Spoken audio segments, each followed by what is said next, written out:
All right, so today we're going to illustrate the importance of a tonal center in a chord, and how a chord or part of a chord or even a thicker, fuller chord can be perceived differently depending on what the tonal center is. Now, if you don't know what a tonal center is, I'll just put it in layman's terms. It's really the base of the chord, what we're hearing as the middle of the tone that the chord produces together. For example, if I take a C chord played here like this, I'm going to play, I've got C, E, G, C. Now what I'm going to do is I'm going to make that a seventh. So I'm going to add a dominant seventh. Now, you know, when we say dominant seven, we don't mean the seventh note of the scale. That's a major seven. We flat that and make it into a C7. Now, because I'm going to demonstrate how our tonal center can change, I'm going to eliminate notes that are implied. Now, you might say, well, what does that mean? Well, first of all, I've set up the left-hand side of this keyboard to be a bass.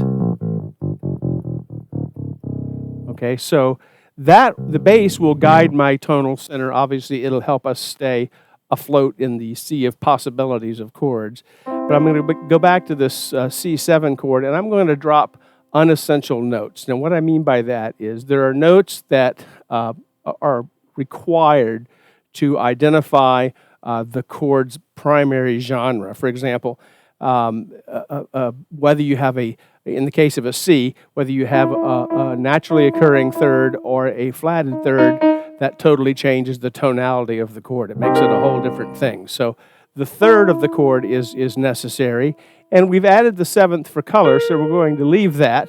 And the bass, which I'm going to play with my left hand, is going to be my root. So what I'm going to do is not have to play it with the right hand because I've got it covered down here. We can usually leave the fifth out of the chord. If we have to leave a note out, that's the one to leave out, because the fifth is sort of implied. Whether you realize it or not, when I play this, your ear is hearing that fifth, even though it's not being played, because it's implied. Now, again, the reason we can't say that about the third is very often that third is flatted and it becomes minor, and so your mind doesn't know what to predict. So this is a little simpler. So I'm going to take this dominant seventh chord, C7. Now, that by itself sounds a little funny, because what that really is a tritone. A tritone is a note that is the flatted fifth of the scale. And when compared with what would be the root, if I was playing an E as a root, that's a fairly awful sound. But if I remember that I'm playing a C chord and I make C my bass or my tonic, now it's an entirely different sound. So even though I'm not playing the G up here or a C up here, our ear can ascertain that that is a C dominant 7 chord. Now, what if I were to drop every note on the keyboard 1/2 step at a time? So I'd go from a C7, incomplete but complete to the ear, and I drop everything down a 1/2 step. Okay, so now I'm playing B, D sharp, and A, and drop it again. And so we're just taking that sound that we had originally, which was the root being played in the bass, the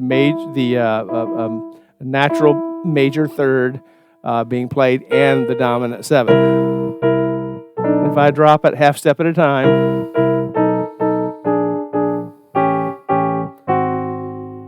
and you can see that through that chromatic movement, there are ways we can get from one chord to another that are a little juicier and sound a little better than just going with the standard written chord progressions in most of the lead sheets and music that we have. However, let's look at this from a different standpoint. Let's say that now, let's review the template. The template is that I have the major third and the dominant seventh played and the root in the bass, okay? Now, if I were to drop, just like we did a minute ago, the top two notes, the ones I'm playing with my right hand, and drop them a 1/2 step. Now, a while ago, we did that with a B also dropping a half step. But what if we did that, and instead of going to a B with our bass, we change our tonal center to go nowhere near B. In fact, the farthest away you can get from B, which would be F. So if I take this, now, a minute ago it was this, now it's this. The right-hand notes are exactly the same in both occasions, but it changes the way the chord sounds to me and to you. All right, so what's happening then? How can a different bass bring about a different chord with only two notes, with the two notes being the same? Well, right now we've got our tonal center. Our ear is hearing a C7 chord, even though all the notes aren't being played, because I have the third and the dominant seventh playing, and I've got the root in my left hand. But if I drop my right hand notes a half step each, now I have an E flat and an A, which would be the same major, third, and seventh if I went to a B note with my bass. But if I go from a C to an F, then suddenly, with these same two notes, I have a dominant seventh of an F chord, and I have the third of an F chord. So they're switching roles, but both parts are being covered. If that makes any sense to you or not. But what happens is, instead of getting this sound, now we're going to switch it to changing the tonic, which is our chord tonal center. We're going to change it from C to F. Now, we're going to drop those same two notes again in the right hand, just like we did before. But instead of going down a half step, I'm going to go up a fourth like I did before. So up a fourth from F is B flat. And we're going to just continue that process. Up a fourth from B flat is E flat. And up a fourth from E flat is A flat. And up a fourth from A flat is D flat. And I can continue this all the way around until I get back to the original position. So the point is, the right hand has the same part in both scenarios.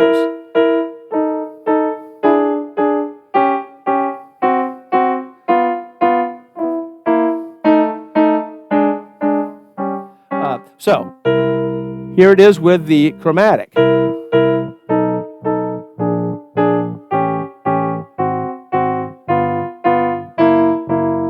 Okay, here the same right hand part with fourths.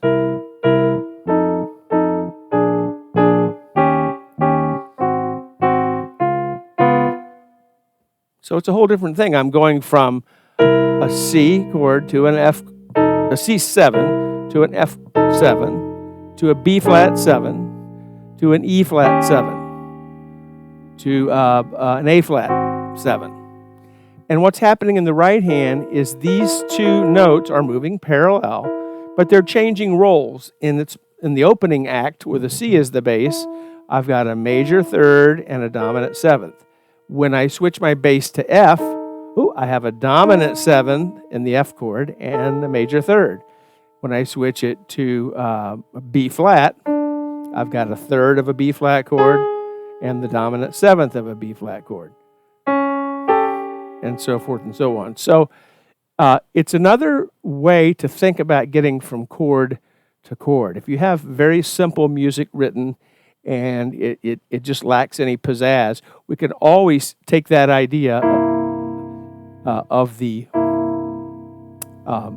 dominant seventh and the major third and change chords chromatically, or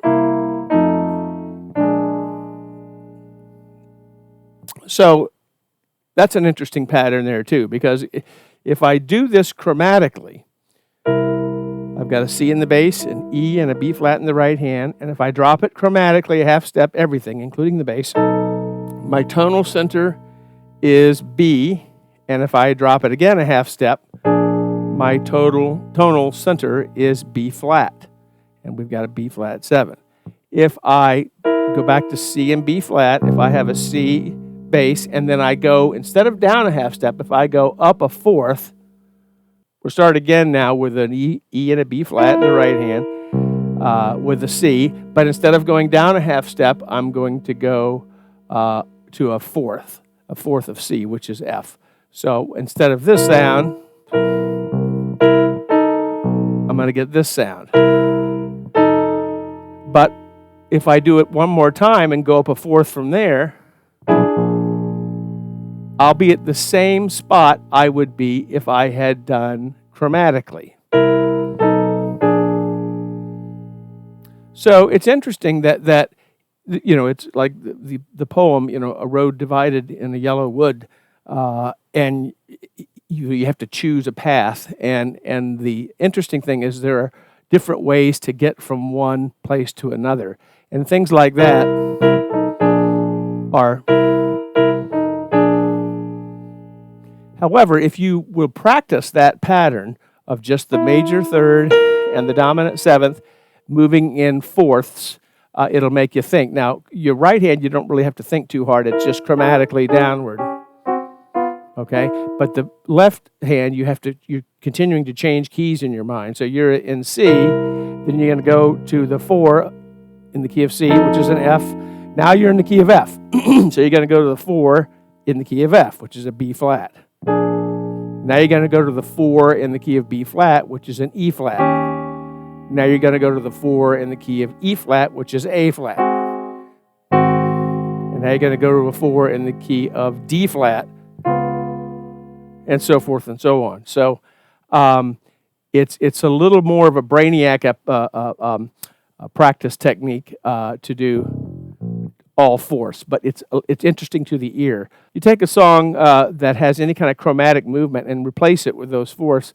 It's kind of fun. It doesn't work on every occasion, but it works enough to be interesting once in a while. But you can really see the mathematical connection to music when you see parallel movement, dropping of all the tones, will result in every other time, result in the same thing if you went fourths with your left hand and chromatic with your right hand. Just another interesting thing to explore. Have some fun learning the intervals and relationships between notes and keys. And remember, tonic, whatever that bass is playing, is really what our ear is using as our rock to hear where we really are. So with that, have some fun. This is Trip Harrison.